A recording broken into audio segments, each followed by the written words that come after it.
Graça e paz, meus irmãos. Pastor Gilson Soares, da Igreja Boas Novas, em Guarabira, na Paraíba. Passando aqui para trazer seminário de cura de E.W. Kenyon. Muito bom esse seminário. Você que deseja receber a sua cura das enfermidades, das doenças, a libertação das drogas, dos vícios. Preste atenção nessa mensagem.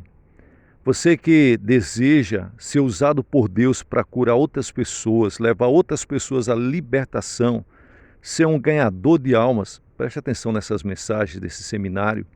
E eu até recomendo a você que você escute várias vezes, porque quando a gente escuta só uma vez, passa muitas coisas desapercebidas. Então, é uma sugestão, escute várias vezes, preste atenção. Você vai perceber que você vai notar que você vai estar vendo coisas que você não viu antes na mensagem.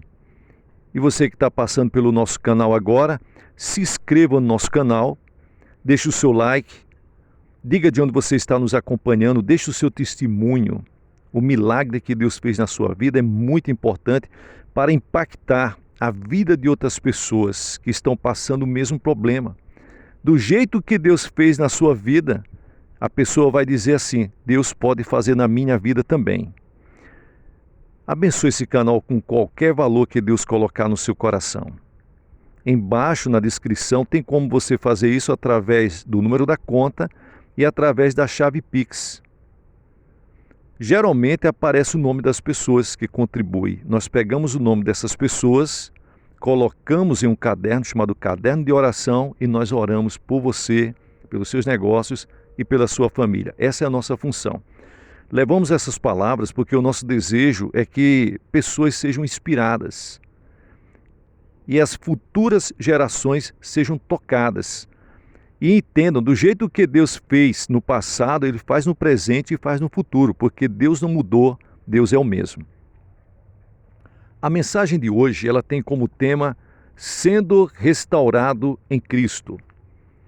Nas palavras de E.W. Kenyon. Não importa a partir de qual ângulo você olhe para o cristianismo, ele é um milagre. E o milagre mais admirável é a nova criação. Nunca podemos chegar ao seu cerne, ao seu perfeito entendimento. Temos permanecido de fora, como espectadores, e olhando para ela a partir de vários ângulos. O homem se torna uma nova criação, recebendo a própria vida e natureza de Deus. Tome estas escrituras como ilustração. Colossenses capítulo 2, versículo 13. E quando vós estáveis mortos nos vossos pecados e na circuncisão da vossa carne, vos vivificou juntamente com ele, perdoando-vos todas as ofensas. Fomos vivificados juntamente com ele. O versículo 12 diz: nele também ressuscitastes pela fé no poder de Deus, que o ressuscitou dos mortos. Este é o aspecto legal da nova criação. E tudo que é legalmente nosso pode se tornar uma realidade vital. Na mente do Pai, fomos vivificados com Cristo. Quando ele foi vivificado em espírito, também fomos vivificados em espírito. Isso se torna uma realidade para nós, quando aceitamos pessoalmente Cristo como Salvador e o confessamos como Senhor. A vida de Deus vem para dentro de nossos espíritos e nos recria. Efésios capítulo 2, versículos 1 e 2 diz: E vos vivificou, estando vós mortos em ofensas e pecados. Este pode ser chamado o milagre do cristianismo, na realidade, uma nova criação. Haveria mais prazer na velhice do que na juventude se não a temêssemos. Nós a tememos por causa do medo, da dor, da doença e da luta com a morte que nos persegue. Alguns fatos sobre a vida e a morte podem nos ser úteis. A morte espiritual é a progenitora da morte física. Não havia nenhuma morte física até que Adão morresse espiritualmente. Não havia nenhuma morte no projeto original da criação. Sabemos que no final desta era, a morte será tragada pela imortalidade, de acordo com 1 Coríntios, capítulo 15 e o versículo 26. O último inimigo que há de ser aniquilado é a morte. Haverá uma eternidade sem morte, porque não pode haver um presente sem doenças. Creio que é a vontade do Pai que a igreja seja tão livre da enfermidade como ela é livre do pecado. A morte é uma inimiga. A fraqueza e a doença são inimigas. A morte não é só o inimigo do homem, mas é também de Deus. Segundo Timóteo, capítulo 1, versículo 10, nos diz que na ressurreição do Senhor Jesus, a morte perdeu o seu domínio, que é manifesta agora pela aparição de nosso Salvador Jesus Cristo, o qual aboliu a morte e trouxe para a luz a vida e a incorrupção pelo Evangelho. Ele fez duas coisas, nos trouxe vida e imortalidade e aboliu o domínio da morte. Quando ressurgiu dentre os mortos, ele venceu a morte pessoalmente. Ele venceu a morte no caso de Lázaro e no caso do filho da viúva. Ele é o Senhor da vida. Apocalipse, capítulo 20, versículo 14 diz: E a morte e o inferno foram lançados no lago de fogo. Apocalipse, capítulo 21, versículo 4 diz: E Deus limpará de seus olhos toda lágrima, e não haverá mais morte, nem pranto, nem clamor, nem dor.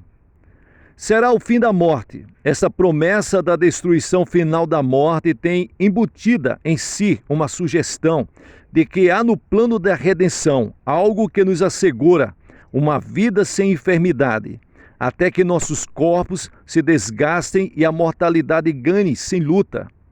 Era desprezado e o mais indigno entre os homens, homem de dores, experimentado nos trabalhos, e como um de quem os homens escondiam o rosto, era desprezado, e não fizemos dele caso algum. Verdadeiramente ele tomou sobre si as nossas enfermidades e as nossas dores levou sobre si. E nós o reputamos por aflito, ferido de Deus e oprimido. Mas ele foi ferido pelas nossas transgressões e moído pelas nossas iniquidades. O castigo que nos traz a paz estava sobre ele, e pelas suas pisaduras fomos sarados. O versículo 10 diz: Todavia ao Senhor agradou moê-lo, fazendo-o enfermar. O versículo 12 diz: Porquanto derramou a sua alma na morte e foi contado com os transgressores. Mas ele levou sobre si o pecado de muitos e pelos transgressores intercedeu. Esse é o seu ministério como sumo sacerdote agora à destra do Pai.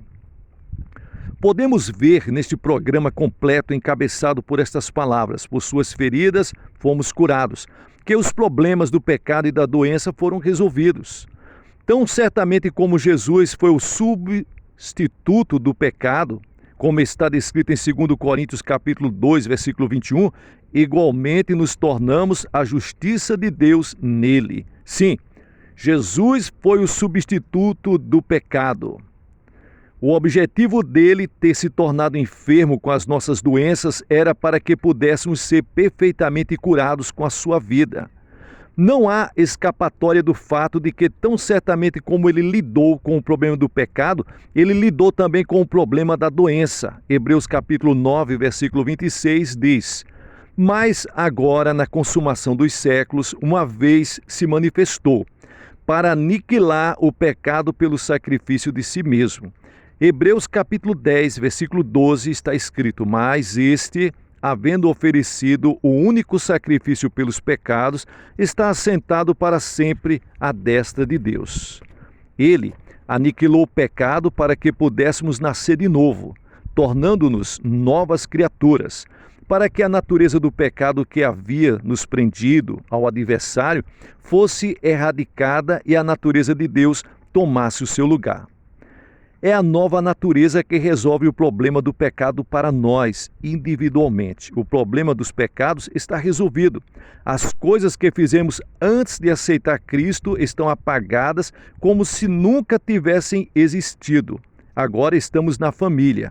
Somos a justiça de Deus nele. Hebreus capítulo 10, versículos 38 diz: Mas o justo viverá da fé, e se ele recuar, a minha alma não tem prazer nele.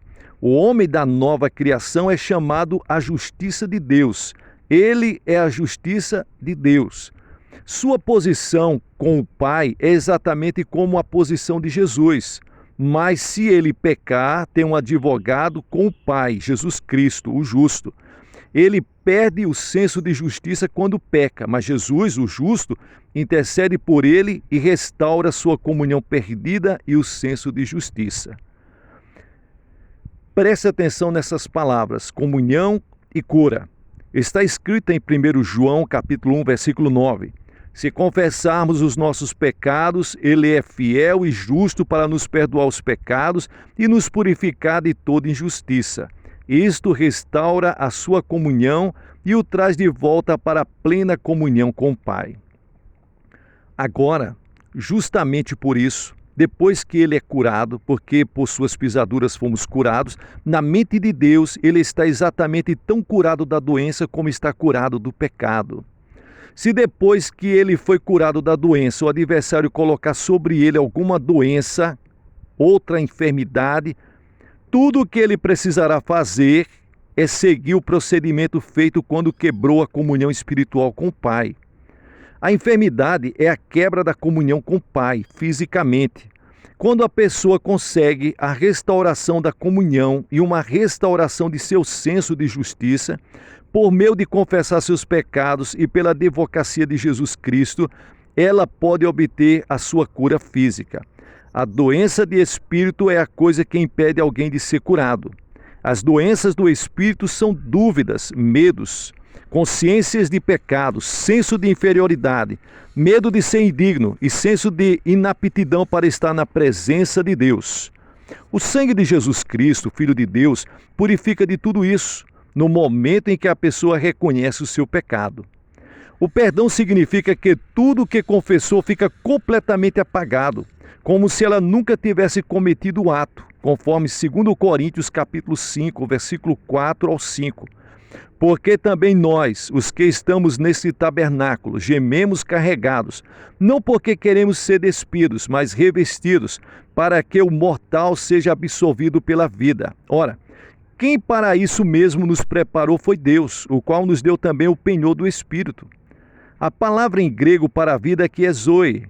Ela significa vida eterna, vida de ressurreição. Em outras palavras, significa que a vida do Filho de Deus, a vida eterna, pode absolutamente dominar, governar e controlar as nossas vidas físicas. Se isto é verdade, então a doença fica completamente vencida. A fraqueza física fica eliminada. E o Salmo 27:1 se torna uma realidade. O Senhor é a minha luz e a minha salvação, a quem temerei. O Senhor é a força da minha vida, de quem me recearei. Luz é conhecimento. Jesus é a luz do mundo. Aquele que anda nesta luz não tropeçará como aquele que anda em trevas, porque terá a luz da vida. João capítulo 8, versículo 12. Eu sou a luz do mundo. Quem me segue não andará em trevas, mas terá a luz da vida. A palavra será sua lâmpada, sua luz, sua salvação. Essa é a verdadeira libertação. Esta é a redenção. Salmos 119, versículo 105. Lâmpada para os meus pés é a tua palavra e luz para o meu caminho. Ela é libertação das coisas que não são da vontade do Pai. Você não pode nem por um momento crer que a mortalidade seja a vontade do Pai. Mortalidade significa fraqueza, doença, morte. Você não pode conceber que a doença e a enfermidade sejam a vontade do Pai. O Senhor é a minha luz e a minha salvação. Isso significa salvação da enfermidade, da doença e da fraqueza no corpo físico. O medo não dominará mais sobre a sua vida. Se um homem pudesse ser libertado do medo, da fraqueza, da morte ou da dor, ele seria um vencedor. Em outras palavras, como a Bíblia diz, nós, na verdade, não somos simplesmente vencedores. Nós somos mais que vencedores. A redenção planejou isso mesmo. Que nossos corpos nunca estivessem sujeitos para a doença depois de nascermos de novo. Alguém diria: e quanto ao espinho na carne de Paulo? Aquilo não era doença, era um demônio interferindo em seu ministério público, na sua oratória, fazendo com que ele falasse gaguejando. Não tinha nada a ver com doença. Toda aquela tola afirmação quanto a Lucas, seu médico de Paulo, não é verdadeira. Os médicos eram feiticeiros naquela época. Eles pertenciam ao grupo espiritualista. A palavra grega farmácia, da qual obtemos a palavra farmacêutico, é a palavra para feiticeiro. E isso se referindo àquele tempo antigo, não nos dias atuais. Hoje são pessoas que enveredaram pelo caminho da medicina, pelos conhecimentos científicos, as grandes descobertas de remédios e tudo mais. Estou me referindo aos tempos passados. Você pode ver que quando você vê o símbolo da medicina, você vê um símbolo de uma madeira com a cobra se enrolando nela, fazendo referência aos tempos de Moisés.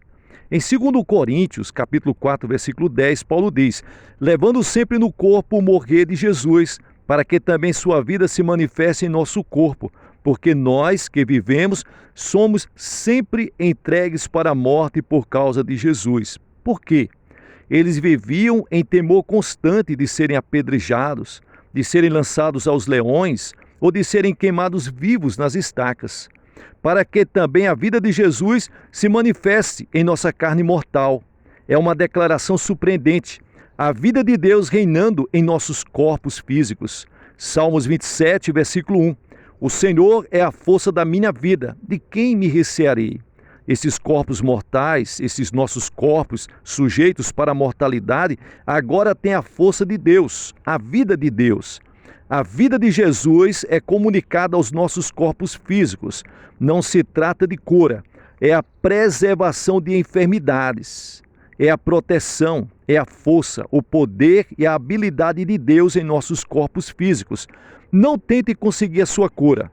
Deus a deu para você. Não tente crer, você é um crente e todas as coisas são suas. Não fale a dúvida, ela gera mais dúvida ainda. O desejo de Deus é que as obras do diabo sejam completamente destruídas, completamente aniquiladas. Jesus andou sobre a face da terra, fazendo bem a todos e destruindo as obras do diabo. Que Deus abençoe você. Preste atenção. Volte várias e várias vezes e escute essa preleção. Você vai entender muitas coisas que passou desapercebido das primeiras vezes. Deixe o Espírito Santo de Deus guiar você. Não vá pelas ideias humanas, não vá pelas ideias humanísticas, filosóficas, as ideias dos sentidos. Vá pela palavra de Deus, que é digna de toda confiança. Graça e paz, sucesso na sua caminhada.